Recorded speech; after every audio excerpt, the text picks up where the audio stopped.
नमस्कार दोस्तों। अब हम इस वीडियो में प्रगतिवाद से संबंधित विस्तार से चर्चा करेंगे।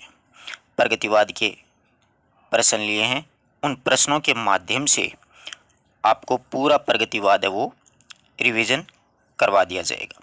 प्रगतिवाद एक बार आप पढ़ोगे, फिर इन प्रश्नों को सुनोगे, सोल्व करोगे, तो आपको पूरा कंसेप्ट है वो क्लियर हो जाएगा। अगर कुछ प्रगतिवाद से संबंधित आपके नोट्सों में नहीं है तो आप नोट करते जाइएगा, साथ साथ पूरी विस्तार से चर्चा की जाएगी। ये अपनी टेस्ट सीरीज संख्या भाग है 26 है। इसके अंतर्गत संपूर्ण प्रगतिवाद लेने की या समेटने की कोशिश की गई है। तो देखिए, पहला प्रश्न है अपना, प्रगतिवाद का आदि प्रवर्तक माने जाते हैं, यानी प्रगतिवाद के आदि प्रवर्तक कौन हैं? Sumitranandan Pant, Karl Marx, E.M. Forster या नागार्जुन।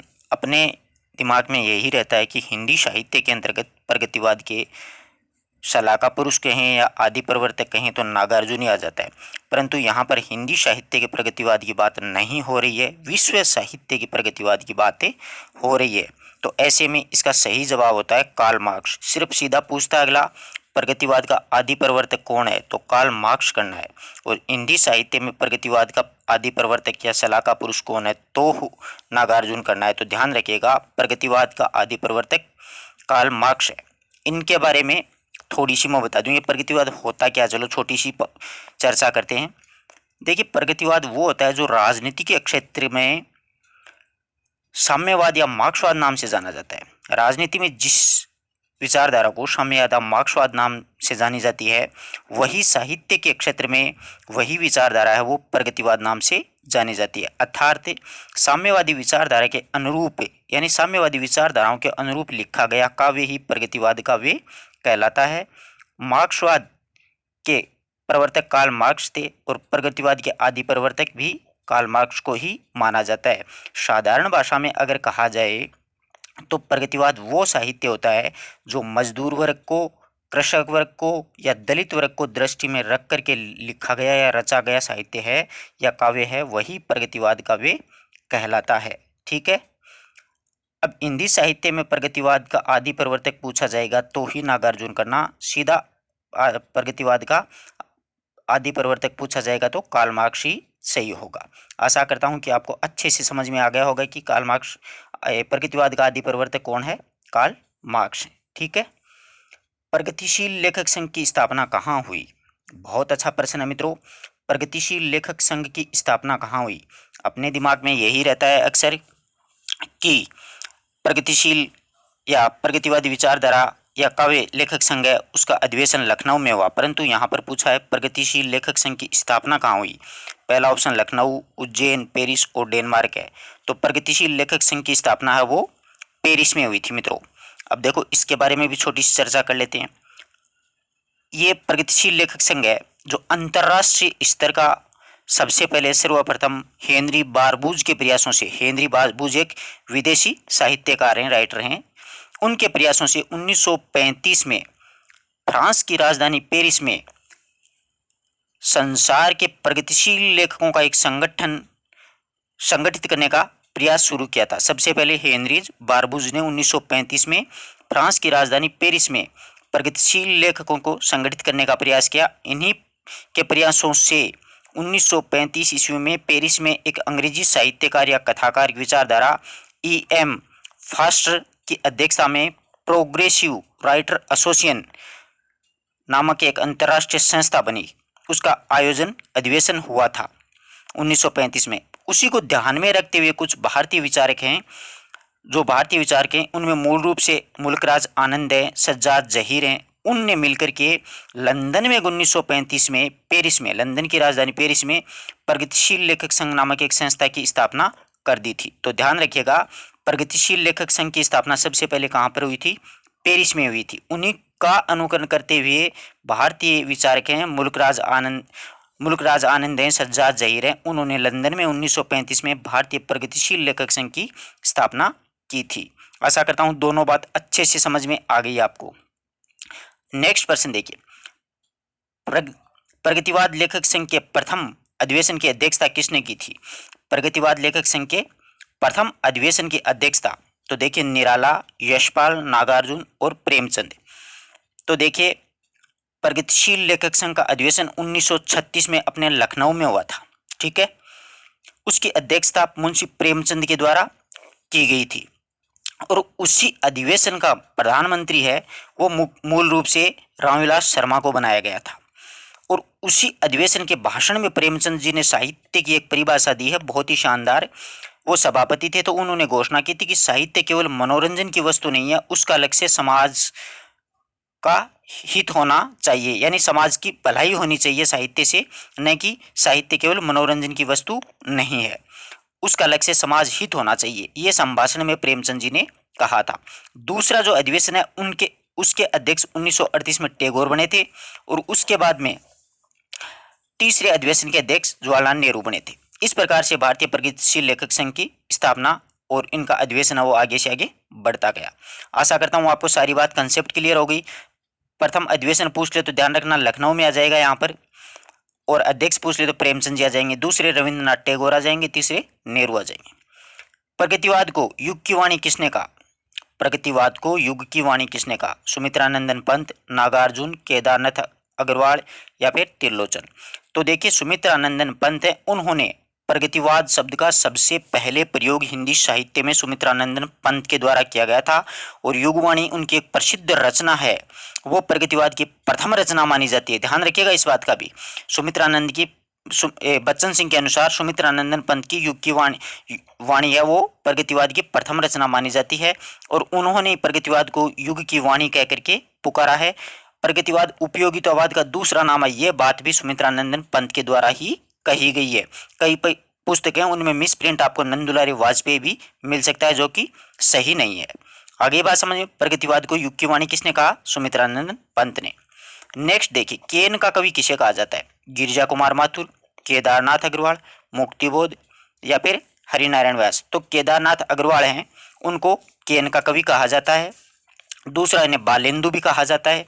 तीसरा इन्हें छायावादोत्तर युग का पंत भी कहा जाता है क्योंकि उन्होंने प्रकृति चित्रण भी काफी लिखा था। आई बात समझ में? अगला देखिए, केन का कवि अपने पढ़ लिया। हाँ, केदारनाथ अग्रवाल की किस कृति पर विषम अर्थव्यवस्था का चित्रण किया गया है? केदारनाथ अग्रवाल की किस रचना में विषम अर्थव्यवस्था का चित्रण किया गया है? आग का आईना, नींद के बादल, युग की गंगा, हे मेरी तुम। तो ये युग की गंगा है ना, उसमें अर्थव्यवस्था का चित्रण किया गया है कि भारतीय अर्थव्यवस्था कैसी होनी चाहिए। बसंत में प्रसन्न हुई पृथ्वी कविता के रचयिता कौन है? बसंत में प्रसन्न हुई पृथ्वी के रचयिता नागार्जुन, त्रिलोचन, प्रसाद या केदारनाथ अग्रवाल। तो ये जो कविता है वो केदारनाथ अग्रवाल की है और मित्रों केदारनाथ अग्रवाल की ये जो कविता है वो अंतिम कविता है, ये भी ध्यान में रखिएगा। केदारनाथ अग्रवाल की अंतिम कविता यही है, बसंत में प्रसन्न हुई पृथ्वी। अगला देखिए, आत्मगंध किसकी रचना है? केदारनाथ अग्रवाल, धर्मवीर भारती, शमशेर बहादुर सिंह या नागार्जुन। तो ये भी केदारनाथ अग्रवाल की ही रचना है। अगला देखिए, केदारनाथ अग्रवाल की किस रचना पर साहित्य अकादमी पुरस्कार मिला? तो आप सभी को पता होगा, अपूर्वा के लिए केदारनाथ अग्रवाल को 1986 में साहित्य अकादमी पुरस्कार है वो मिला था। केदारनाथ अग्रवाल की देखो दो चार पुस्तकें बता देता हूँ आपको मैं। नींद के बादल है, युग की गंगा है, फूल नहीं रंग बोलते हैं, लोक एलोक है, गुल मेहंदी है, मार प्यार की थापे हैं, बसंती हवा है, पंख और पतवार है, हे मेरी तुम है। ये इनकी प्रसिद्ध प्रसिद्ध रचनाएं हैं।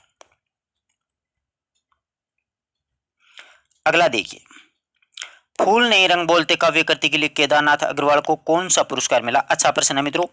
भारतीय ज्ञानपीठ, साहित्य अकादमी, सोवियत लैंड या व्यास सम्मान। तो सोवियत लैंड पुरस्कार है वो केदारनाथ अग्रवाल को फूल नहीं रंग बोलते के लिए मिला था और अपूर्वा रचना के लिए 1986 में साहित्य अकादमी पुरस्कार मिला था। नागार्जुन का वास्तविक नाम क्या है? क्योंकि साहित्य इंडी साहित्य के अंतर्गत नागार्जुन ही प्रगतिवाद के आदि प्रवर्तक और शलाका पुरुष माने जाते हैं। तो इनका वास्तविक नाम क्या है देखिए, बाबा नागार्जुन, बाबा दीन, वासुदेव, वेदनाथ मिश्र। तो वेदनाथ मिश्र है वो नागार्जुन का मूल नाम है। ध्यान रखिएगा इस बात को। अंधविश्वासपूर्ण नागार्जुन है, उनका नाम एक बार ढक्कन भी पड़ गया था, ये भी ध्यान में रखिएगा। इनका नाम नागार्जुन कब पड़ा ये बता देता हूं आपको मैं। मूल नाम इनका वेदनाथ मिश्र है। 1911 में इनका जन्म हुआ था। 1998 में ये दिवंगत हो गए थे और दरभंगा जिला बिहार के रहने वाले थे। मैथिली भाषा में ये यात्री के नाम से लिखते थे। ध्यान रखिएगा, मैथिली भाषा में ये यात्री के नाम से लिखते थे। 1936 ईस्वी में ये एक बार क्या है कि श्रीलंका गए थे घूमते, घुमक्कड़ी प्रवृत्ति के थे।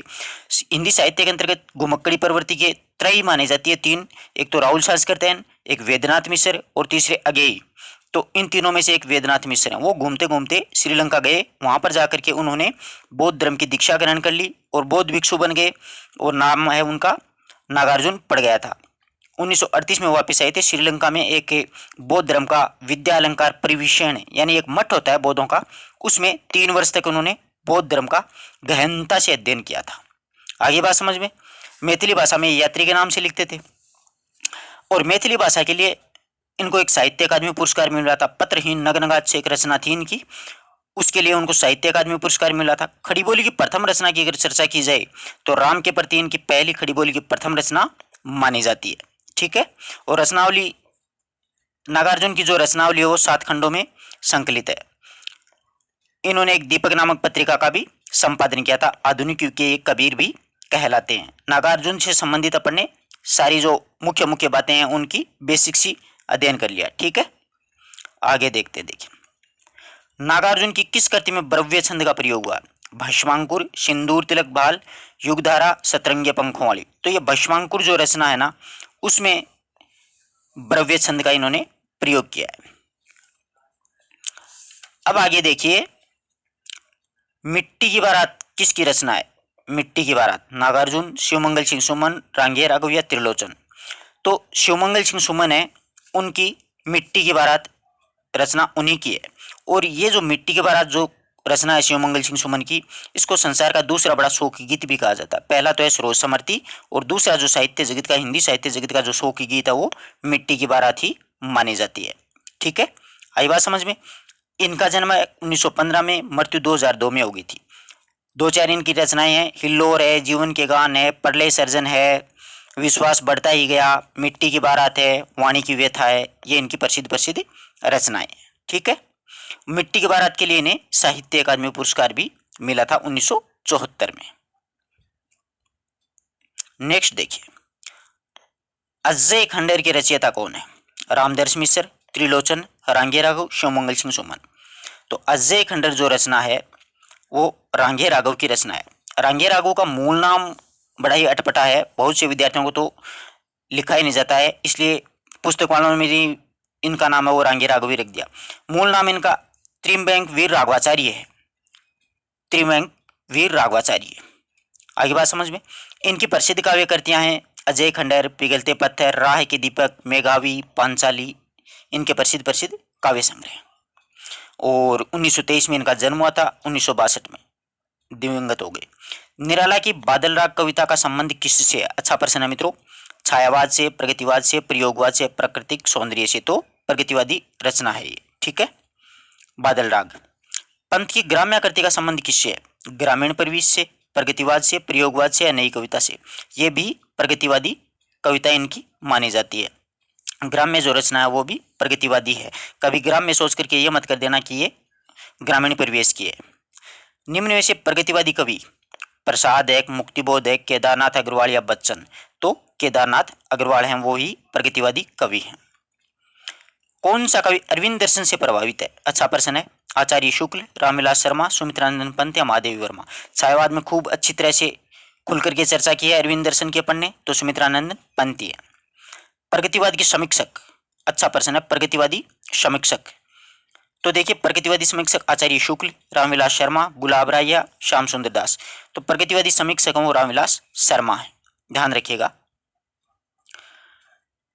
नेक्स्ट प्रश्न देखिए, अबे सुन बे गुलाब, भूल मत, घर पाई खुशबू रंगो आपकी। उपयुक्त पंक्तियों का संबंध किससे है। ये जो पंक्तियां हैं वो प्रगतिवादी पंक्तियां हैं और ये निराला की रची हुई पंक्तियां हैं। ठीक है, अबे सुन बे गुलाब, भूल मत, घर पाई खुशबू रंगो आपकी, ये प्रगतिवादी पंक्तियां मानी जाती हैं और निराला की हैं। अगला देखिए, प्यासी पथराई आंखें किसकी रचना है? तो ये रांगे राघव, नागार्जुन, त्रिलोचनी अज्ञे, तो ये नागार्जुन की है प्यासी पथराई आंखें। नागार्जुन की 2-4 रचनाओं के नाम बता देता हूं आपको। देखिए, प्यासी पथराई आंखें हैं, तुमने कहा था, भस्मांकुर है, पुरानी जूतियों का कोर्स है, बादल को गिरते देखा है, सिंदूर तिलक भाल है, मैं मिलिट्री का बूढ़ा घोड़ा, आखिर ऐसा क्या कह दिया मैंने, अकाल और उसके बाद है, ये इनकी प्रसिद्ध प्रसिद्ध रचनाएं। द्वंद्वात्मक भौतिकवाद किस काव्यधारा पर आधारित है? तो ये प्रगतिवाद पर ही आधारित है। द्वंद्वात्मक भौतिकवाद है वो मार्क्सवाद पर आधारित है, और मार्क्सवाद का ही दूसरा नाम प्रगतिवाद है, प्रगतिवाद का ही दूसरा नाम मार्क्सवाद है, साम्यवाद है, इसी को ही सब कुछ बोलते हैं। और इस जो प्रगतिवाद है उसका समय है मित्रों, वो समय है 1936 से लेकर के 1943 तक प्रगतिवाद का समय माना जाता है। और प्रगतिवाद के मुख्य कवि हैं मूल रूप से देखिए नागार्जुन तो है ही हैं, इसके अलावा देखिए केदारनाथ अग्रवाल है, इसके अलावा देखिए रामविलास शर्मा को भी गिना जाता है, शिव मंगल सिंह सुमन है, रांगे राघव हैं, त्रिलोचन हैं, ये प्रगतिवाद के प्रमुख प्रमुख कवि हैं। तो ध्यान रखिएगा। इस प्रकार से अपन ने आज है वो प्रगतिवाद की चर्चा कर ली है। आशा करता हूं कि पूरा प्रगतिवाद आपको अच्छे से समझ में आ गया। पहला अधिवेशन कहाँ हुआ, कहाँ प्रगतिवाद की स्थापना हुई, और पहले अधिवेशन के अध्यक्ष कौन थे, और किसने कहाँ पर स्थापना की, सारी चर्चा की है। अगर आपको वीडियो अच्छा लगा तो अपने मित्रों तक जरूर शेयर करें, और कमेंट बॉक्स में जरूर लिखें कि आपको कैसा लगा ये मैटर। मिलते हैं एक नई वीडियो नए टॉपिक के साथ, तब तक के लिए नमस्कार।